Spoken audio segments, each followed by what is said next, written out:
There's this famous story about a monk called Ravati who gets punished unjustly by the king. Can you please share the story with us and explain what it means when it comes to accepting our suffering?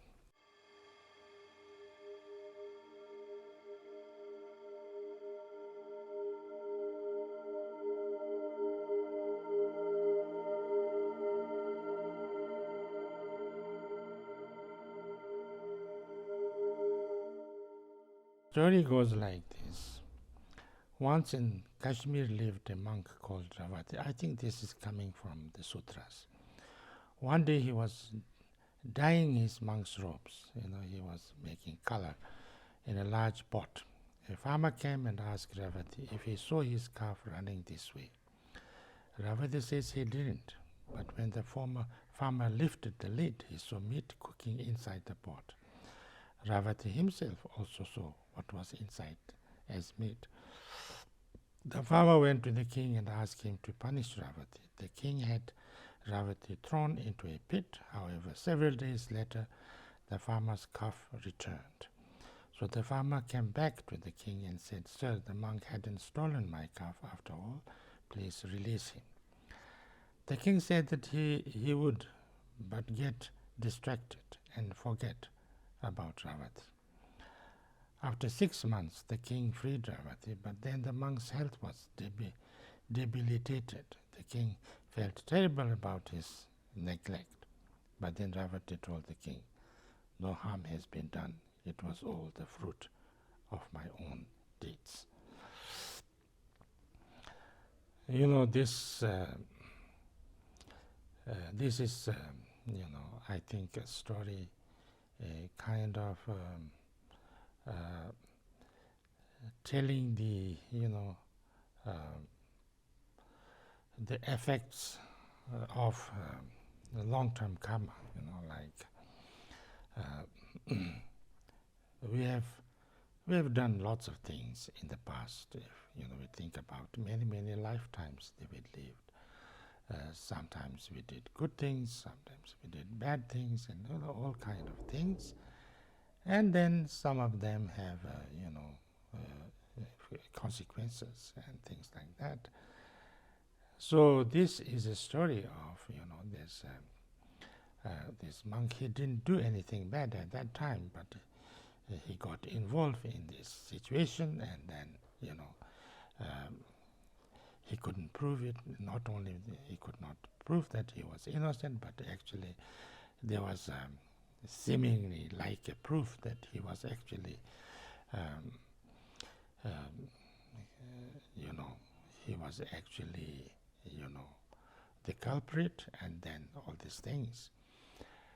So these things can happen to any of us, and then I think the main lesson of this is that when something like this, or something that is unwholesome, or something that is problematic happening to us, of course we should do everything to make it better, and also, but at the same time also,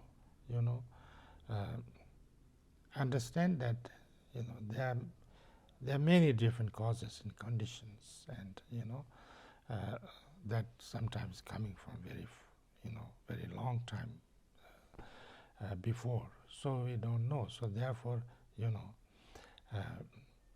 we should not feel totally,